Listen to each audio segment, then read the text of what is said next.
Today on the Packsack Podcast, we're going to continue our conversation about access to veterinarian services in Northern Ontario. We're joined by two special guests who have a lot of direct experience with this issue and will help us understand the current situation of vet practice in the North. We'll also look at the strategies to deal with vet shortages that are happening, and we'll get into their thoughts a bit about new technologies, like the Vets On platform we discussed in our last episode. So today we're joined by Charles Regele, a seasoned dairy farmer from Timiskaming District. Mr. Regele knows all about raising dairy cows, not just from his own farm, but also through the involvement with Timiskaming Veterinary Services Committee. He's also part of the Northern Producer Animal Health Network. And so thank you for joining us today, Mr. Regele. Thank you very much. It's a pleasure being here. We're also joined today by Keith Good, a large animal veterinarian hailing from Algoma. Keith is the veterinarian at Algoma Veterinary Clinic, a full-service mixed animal practice in Deborah, and they offer a full spectrum of preventative, surgical, and medical care for animals of all different kinds. Thanks for joining us today. Oh, you're welcome. My pleasure. Charles, would you like to start telling us a bit about your farm? Well, we moved here 20 years ago, 2003. We come from Huron County, and we bought two brothers out. We moved all the cattle, all the machinery, and pets and dog. And yeah, we had four boys, and we were landlocked where we were. And Timiskaming was sort of open country. There was a farm here, well established, and we purchased and settled here in Timiskaming. After talking with several families that were already here, we felt really comfortable, and we farmed here then, milk cows here for 15 years. 2018, we had an opportunity to keep the farm in the family, so we sold to our second son, and he continues to farm it today. I have another parcel of land, a little smaller piece that we have some cattle on of all sizes. I'm moving more towards, I have no quota anymore, so I'm moving towards beef a little more on the Angus, Black Angus side. We keep ourselves busy with the Ontario Federation of Agriculture, being pack rep for the North on that. And you're well aware I chair Northern Producer Animal Health Network. It's had its challenges like anything. Shortage of vets are the biggest thing right now we're struggling with. We've done some work. We have a lot more ahead of us. And I think if we had a little better communication with all the players, I think we could get a better result out of all this. Mm-hmm. So out of Timiskaming, I understand you're fortunate to have a local vet there. What does that practice look like from the territory that they're serving outside that region? North of us is a place called Cochrane South and Cochrane North. So they're divided up into two areas. Cochrane South is 2 hours away from us. They had a vet there, but then for different reasons, that vet is not looking after large animals. So Timiskaming Vet got a hold of that contract in negotiations with Cochrane. So they're able to go up there, but they're not able to give emergency service because it would leave Timiskaming short if they got a call at 2 o'clock in the morning to go there. And that one vet, there's only one vet on call in the evening for Timiskaming. So that would leave Timiskaming short. So they don't want to really do that. It has been done if the call is certainly desperate, and sometimes it has been, but normally they will set up 3 or 4 or 5, 6 producers that need work. It won't be emergency work. It just may be vaccinations. It may be whatever it might be. They'll kind of wrap those 6 producers up and make a day or 2 out of it, and then come back into Timiskaming. That's worked fairly well, I think. The emergency service part that's a difficult thing to cover. The last thing we want any veterinarian to do is just wear themselves out, and many of our veterinarians in the North are at that point where they're just wore out and tired. Mm-hmm. Keith, could you tell us a little bit more about your vet practice, including the area of Northern Ontario you serve out of Algoma and the farmers that you're working with there? So we're located in Deborah. We're about 30 or 50 kilometers east of Sault Ste. Marie, cover an area that goes about 100 kilometers east, and then the Sault Ste. Marie Goulet area, which is about almost 100 kilometers to the west and north. Occasionally trips to Wawa. That's maybe once a year sort of thing. So we have a large geographical area. I've been here for 40 years. I've been owner, full-time practitioner for that length of time. And so I cover pretty much just large animals at this stage in my career. I have one full-time associate who does both large animal and small animal. I've done a few years where I was by myself 24/7, and I can tell you about the stress that goes with that. So our practice is the large animal part is a mix of dairy, beef, a lot of horses. Most of those are pleasure horses. We don't really have a lot of race horses here, small ruminants, the alpacas that peaked for a while. We still have some alpaca clients. I still do the occasional honeybee consult because they need that for their prescriptions if they want to use antibiotics. So it's a pretty wide range of activities that we have here. Could you just tell us a bit more of the unique challenges you face as a vet practicing in Northern Ontario?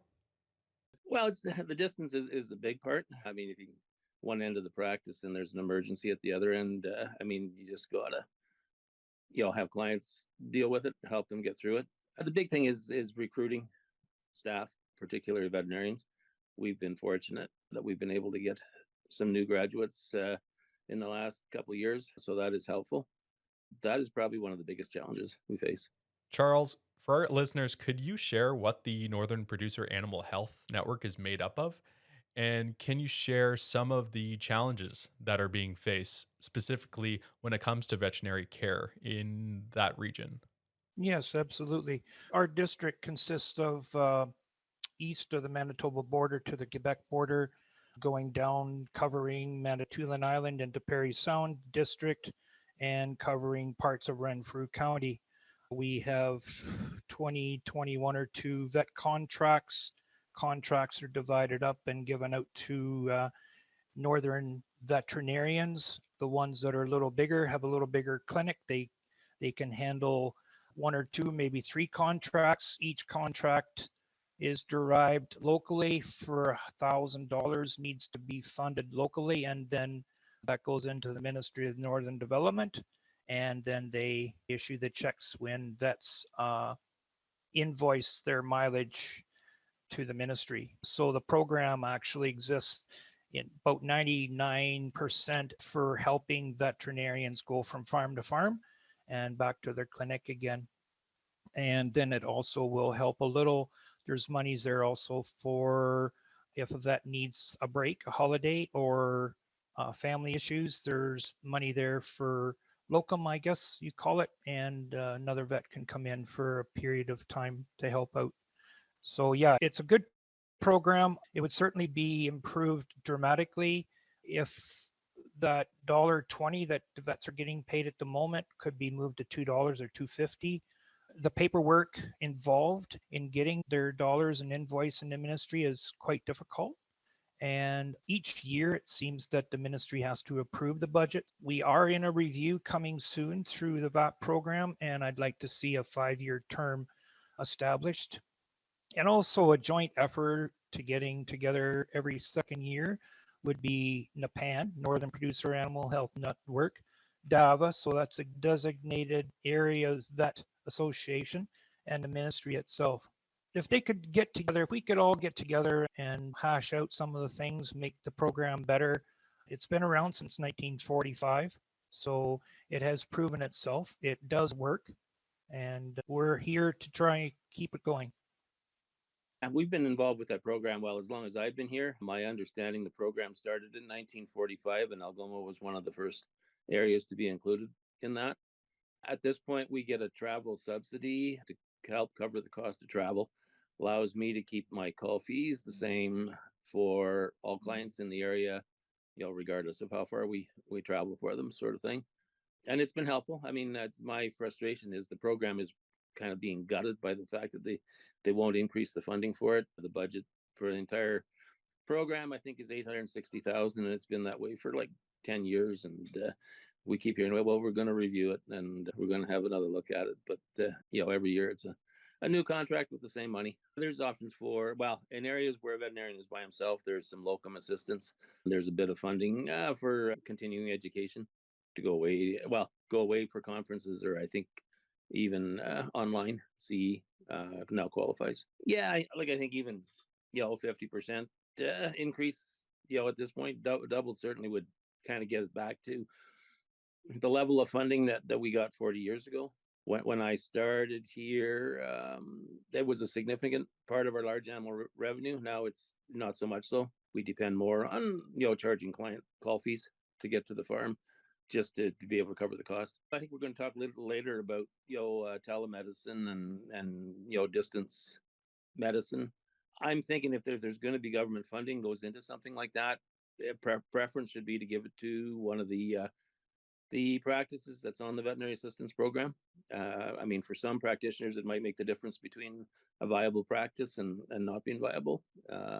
If there was funding to assist with that as well. Thing we haven't touched base on yet, and I think the Veterinarians Act is going to change a little bit in it, and I hope it does, is bring in the opportunity for vet techs.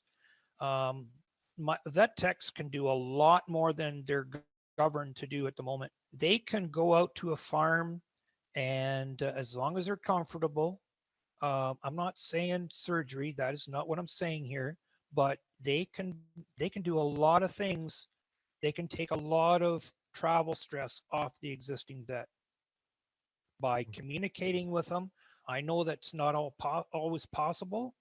We don't always have good cell service here, but I think there's a growing demand for vet techs with the shortage of vets. So I'd suggest opening up the act for them to be able to do more. And I believe that's what's happening. Okay. And Keith, aside from that program, I understand that the Veterinarians Act is also being reviewed for changes. One thing that could be changed, I've heard, was to look at increasing the scope of what veterinary technicians could do to relieve pressures on vets. What could be some of the pros and cons of that? Yeah, it's. I'm not sure it's going to help a lot in our area. You still need a veterinarian to supervise the technicians, even if it's by telephone. And so I think, it might be hard to find the technicians that are willing to do that. And I think, you still need the veterinarians in the area. For our area here, it works a lot better if there's two veterinarians that can cover. So it's not like we're overworked. It's more a matter of, having the veterinarians available. And Charles, with the vets that are operating, they're also thinking about succession, right? Yeah, absolutely. At the present time, we have 5 areas that really have no vet service, and outside vets are being called in. So that makes it even more difficult. I know in the Chelmsford area that has been a problem. Down in the Massey area can be a bit of a problem. Now's the time for a fresh vet to come in there, and he could still mentor them, but there's none to be found. The problem with our industry here is when you get older, it's very difficult to get to all the calls, and some of them aren't taking those calls. They just can't get to them, and that can really play a game in your mind as a vet. Now, we did see some positive news recently with the provincial budget and the investment in Lakehead University and the University of Guelph veterinary program. This program would bring more vets into large animal practices. Uh, so, Charles, what could be done to get more of these graduates to be well integrated into northern communities? As Nepan, we're going to be sending a letter to the university, definitely Lakehead and Thunder Bay, and suggesting that we be part of their, progression as they go into year 2024 when in the fall when this program's supposed to start with the 20 openings. Our part of it would be if the marks are there for students coming from a farm, especially a large animal farm, then it would be in our best interest and their best interest to bring them into the program, put them through the program, and bring them back to the farm. Um, my understanding on some of the educators at Guelph is that they're pushing small animal, and I know that's where the money is, and I know money's tight in most cases. But if we're going to have large animals production, food production, large animals in the north in the future, we need veterinarians. A lot of our large animal vets that did graduate out of Guelph, the retention of them staying back in large animal has been very poor. Hmm. I've asked 3 or 4 vets, and some of them come out of Blythe, some of them come out of Waterloo, and I say, hey, what do you feel the situation is? Well, there was 10 large animal vets when I graduated, and we're down to 4. So the retention also is very difficult. They get on the ground, they find out how hard a work it is, and they just fall back into small animal. So I feel that if this is going to go anywhere with Thunder Bay, we need to address this situation hardcore and fast and direct, or at least have a promote that you take farm kids that want to be veterinarians, put them through the program, and bring them back to the farm. Very plain and simple. Along with what your question was, the municipalities have a hand in this as well. It's like bringing a doctor into your area.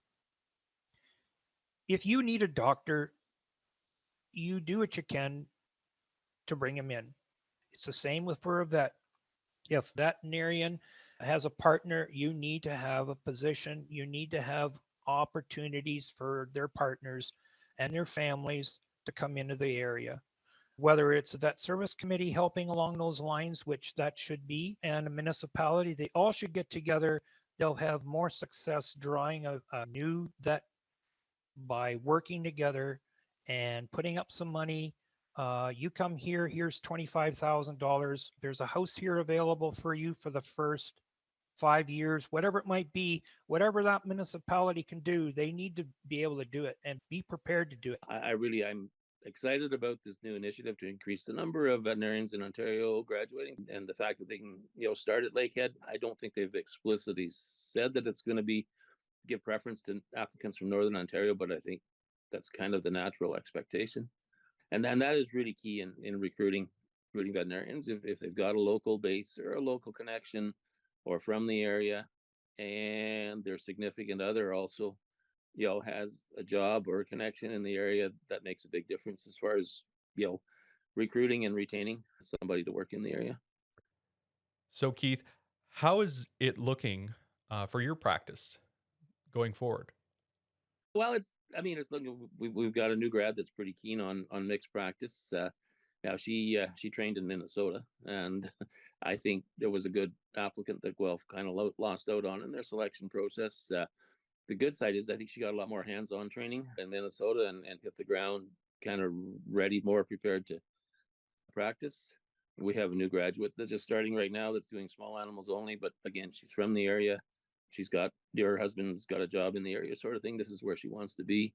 And we have another student going into second year who's interested in mixed practice, and at this point thinks that she might come back here. So yeah, we're cautiously optimistic that we're in a good position going forward, but things can change. Charles, is there anything else that we need to be pushing for to better retain and attract vets in Northern Ontario? Just need to be able to understand how we work, what the program needs, and I think there needs to be more care. Whether the ministry, you can put a face on the ministry. I shake my head back and forth once in a while with the people I talk to. They seem to disappear when I have them understanding what I need. But at the same time, I'm not here to give up. I really would like to say I need to shake municipalities' heads. They are scraping by. I understand they're scraping by with little dollars. I understand that.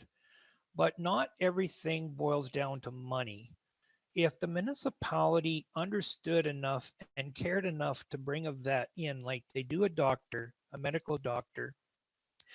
Surely to goodness they could find a reasonable location for a vet to get established. I believe it's at Matheson where the farmers built the clinic. So if there were other areas like that that had a clinic open, a vet maybe shut down because they're tired, they're pensioned off. There's a spot if the municipality could hold the hydro and the water and bring a new vet in, and away you go.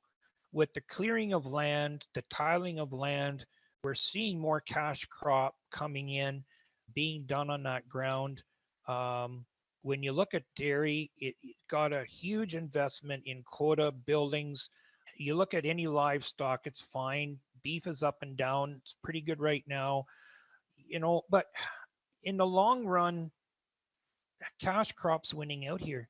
Our climate's changing slightly. It's getting warmer. That's good. I'm not saying that cash crop's bad. I'm not saying that, but I'm going to a spot where I'm saying, okay, can a vet make a career out of this area? And so that's what I'm struggling with. And so if the municipality can do whatever it is they can do with them working with their vet service committee, it's a better chance of pulling a vet in and getting what they need for their animals. I suppose it would be helpful. I think, like recently, the Ontario government announced an incentive for new vets. What is it, the first 5 years?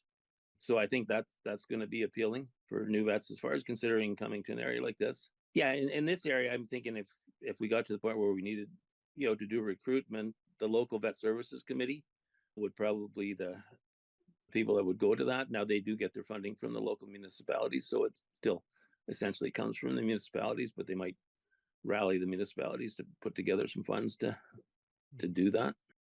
So, in this last episode, I spoke with Dr. Colin Yates about Vets On. It's described as virtual healthcare for farm animals that enhances the lives of farmers and vets by facilitating remote diagnostics, medication delivery, health monitoring, and regulatory compliance. He says it addresses the increased challenges that we have of the geographic distance. Keith, have you ever had any experience with the platform? And have you received any feedback from your clients about it? I've spoken with Colin. I think, matter of correction, it's not Dr. Colin Yates. He's not a veterinarian. His father is the veterinarian in that partnership. And I think, yeah, if it was an area where there was absolutely no veterinary service, I think it might be useful. I think it would be nice if that could be based in Northern Ontario, like I said earlier, instead of somebody in Southern Ontario. And I think too, in this area, I mean, I understand people like to have choices, like to see competition, but an area that already has service, I think it's going to take away from the viability of the practice. Because my impression is it's not just about consultation, it's about prescribing and selling medications as well. And whether you like it or not, that conflict of interest of being prescribers and dispensers is the reality of the large animal veterinary practice world. And I'm afraid it would take away from the viability of some practices if there was significant involvement. Are there some digital applications that your practice is using to better interact with the clients that you're serving? We've seen a bit of it already. Yeah, I mean, there's a practice in Southern Ontario that's notorious for shipping medications all over Ontario and even parts of Eastern Canada, sort of thing. I mean, it hasn't, totally negatively impacted the viability of our practice, but those sorts of things just kind of eat away at it. And yeah, we've seen that. Oh yeah, I do. Even this weekend, I mean, I had a couple of clients send videos, send pictures by text message. They one had a horse with an injury on its tongue and said, "Does this need to be seen, or what do we do here?" Sort of thing. So, doing that on a very regular basis in terms of both text messaging, video, photos, helpful. I mean, it's not quite the same as actually, being there and physically examining the animal, but it is quite helpful, and I use that quite regularly. And Keith, is the internet connectivity in some of these farms across Algoma improving for that to be properly facilitated?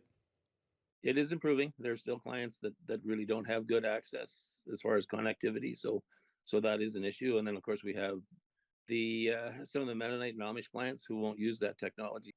Do you feel at some point that tools like this could truly replace the need for in-person vet care in some respects? I'm skeptical. Maybe I'm old school, but there's still a lot of times where you need on-site, hands-on. I mean, you can walk clients through some procedures, but there's some that they just need a veterinarian sort of thing. I'm thinking, of calvings, like the number of calls we get for dystocias is way down compared to what it used to be. I think part of that's breeding. We've selected for calving ease. Farmers have gotten better at handling the simple ones, but when they get in trouble, they still like if you can be there to help them out. Mhm. So, and I think I worry about if everything is totally distance. I could see there being issues with animal welfare, with animals not being seen that should be. I worry a little bit about foreign animal diseases. If we don't have enough boots on the ground, how are we going to deal with something like that if it crops up? Uh, and even some food quality safety issues in terms of making sure clients understand how to use the products that you're dispensing. So over the last 2 winters, we've had Zoom calls with our vet service committees to keep communicating with them the best way we could. And 2 of those meetings were designated towards one Vetson, the other one Metzger out of Linwood. And both are super options if you have no vet. But I want to tread very lightly on this issue because I am very fortunate to have a vet. I know in some areas, because they have no vet, now they're not large producers by any means, but they have opted to get rid of their livestock, and that's not right either. However, businesses like Vetson and Metzger will give you the service. If you have an emergency and you need them, they will likely come, but it will cost you a lot of money. The only advantage that I see with this is that you're able to obtain the drugs you need, and perhaps they will come to your farm.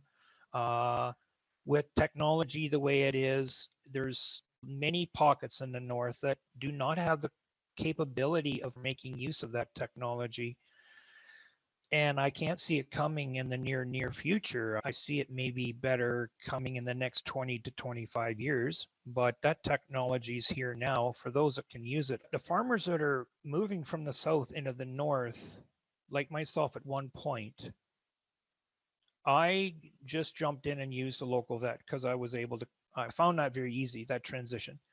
But for those that the Mennonites I'm talking about that are moving into the Cochrane Matheson area, they're using Metzger and they're not really thinking long term as far as they're beef producers. If they have an emergency, they'll deal with it.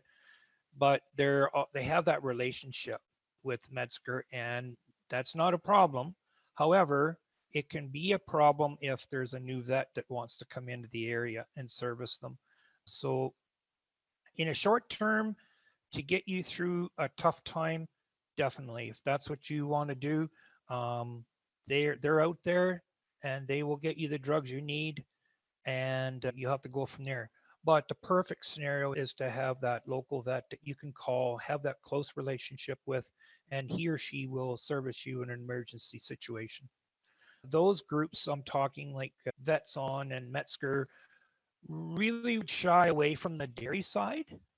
They'll tell you that themselves because they'll just come out and say we're not in the position that we feel we can at this point. That might change if they get more customers here, but at this point they're not able to come on farm every month or 6 weeks where dairy farm might request that, right? For preg checks, routine things that dairy farmers need more so than if you're a beef farmer, you might have you might have tough calving, or you may just need some vaccines. Mhm. So there's quite a bit of difference there. The horse people, um, they seem to find a way of bringing a vet in. I'm not that familiar with some of them, but also I must say at this point, I have heard one in Cochrane willing to trailer her animal into the vet clinic. That's very important, and it's growing it will become more popular as the time progresses. So to me, vet at this point is, I think they pretty much have the I's dotted and T's crossed to have a trail in available this fall. And Keith, what other precautions or concerns should farmers have if they come to rely on a platform like this for their needs? Well, I mean, they need a lot of, I guess, basic training on how to do some of the procedures, themselves, maybe with some guidance, by telemedicine. Um, yeah, and I guess, I mean, the big thing with a lot of clients is read the label, and if you're suspicious that they're not reading it properly, you make sure that they understand, how to use products. Any further thoughts on this platform, Charles? So yeah, there's a lot of challenges. I know the South has some spots where there's no veterinary service, but we're a different bird here in the North. For example, I'll just use this example very quickly. If you have a company that's running pig barns, company, farm company, whatever it is you want to call it, they might have 7 or 8 nurseries. They'll be big enough to operate their own vet. They'll have an on-staff veterinarian going around from barn to barn. And the other important part, getting back to the north, is that once you have your vet on the farm, they can do a lot of prevention for you. They can see things before you can as a farmer. You go out every day to your field or your chores or your barn, and when you have that extra eye come on the farm and you see something, they may see something happening. They can nip it in the bud, especially with the diseases that are going around now with the avian flu. Yeah. And this becomes a food security issue very quickly. So, moving forward, with some of the initiatives that you have through the Northern Producer Animal Health Network, as well as from these tech providers, how do you think we can better work together to provide a better service for farms in the North? What do you think, Charles? If you're going to bring vets on in, Metzgers in, I would like to see them coordinate with the local vet if possible. I'd like to see them cooperate with them because if they can provide the drugs, I'd like to be able to see those people provide the local vet with some kind of assistance. If there is a local vet, they can provide the emergency service. That's not going to fill their pockets full enough to keep them alive. I think what we really need is whatever you want to call it, a crackdown on the availability of these drugs that Metzger's handing out. This is unfair. That's not reasonable. How about we put one price on that drug and we have distribution centers? Or we could take those 5 or 6 areas that have no vet at the moment. I know the province has veterinarians at Guelph. Give them a 2 or 3 week span in wherever it is that's missing a vet. Put them in that vet scenario for 3 weeks. Change them off if they want to come back to their families. Put a different vet there. I know it's not perfect, but it would be, I think, more fair. Even if you have a vet once a week in one of those spots with a vet tech there all the time, I think those are opportunities that we could live with as farmers, and I think it would improve a great deal. I don't want to see the South have cheap drugs and the North have to pay through the nose. So this is why I'm saying that the province would step in and say, look, if we want farmers moving to the North, if we want large animal production in the North, here's a situation that could work. Bring that vet in, have a vet tech stand by, and they communicate. Hopefully, there's cell service and pictures that can be sent about issues that are on farm, vet telling them how to address it. I think that could work. Sure, there's going to be instances where there's going to be problems. There's already that happening now. There's animals dying, and there's nothing no one can do about it because there's just nothing we can do. The other thing here is, as producers, we have to start thinking more about getting that animal on a trailer and taking it to a vet. because the West has been doing this for years and years and years, and it's effective. And they're short of vets. Everybody in the world, countries, if you start researching different areas, we're all short of large animal vets. Australia, New Zealand. The other thing that bothers me quickly changing this direction is we're seeing students that want to become vets leaving this country to become vets. They're going outside the country for schooling and coming back. Why is that? I'd like to know, because I feel that there needs to be some changes at the Guelph. I really believe that at the OVC, there needs to be some changes in the direction that you're going in order to make that individual that graduates out of vet school to be more informed.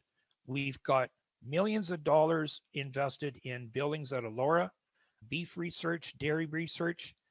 Why can't we take some of them students and bring them out and get them practical experience of palpating a cow? Why can't we do that? There has to be reasons that I'm not seeing, but to be honest with you, that's the way I'd go. And then get a producer panel as well on board with the admission of students coming into vet school. Mm-hmm. And Keith, we discussed some of the programs and partnerships. From your standpoint as a vet, if you could make some change to improve the service for farms in the north, what would that be? Well, I think I'd start with the veterinary assistance program. Do a review, see where extra funding might be needed, might be useful, whether there's enhancements to the program, that might, say, facilitate, telemedicine within the program. I think it's served the area well. It's just that it hasn't kept up with the cost of providing the services.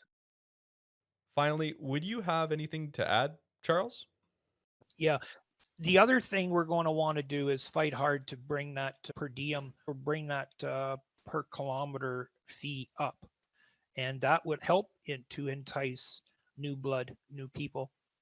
But yeah, going into this review with the VAP, I'd like to see that increased funding, more user-friendly paperwork for the vets, and approving a 5-year term, and then getting together every couple of years and seeing how this is working out. Because over the last 30 years, we've stayed dormant. And if you use an inflation calculator like we did, that money that was there in 96 is the same as it is today. It doesn't go half as far as it used to. So yeah, we're looking into what a vet gets on the road in the south is $4.80. And our producers pay, the program was set up so our producers pay half of it. And so the ministry's lagging on that $1.20. That $1.20 should be $2 or $2.50. Well, I'd like to thank you both for this conversation as it's important to the future of agriculture in Northern Ontario. We'd also like to thank Vets On previously for giving their perspective. So if you haven't watched the episode, go back and check it out. Thank you again for listening to our podcast. If you'd like what you've heard in this episode, you can subscribe to the channel and follow us on social media. And special thanks to Rafael Medina, who joined our team at Rain to make this episode possible. So have a great day, everyone.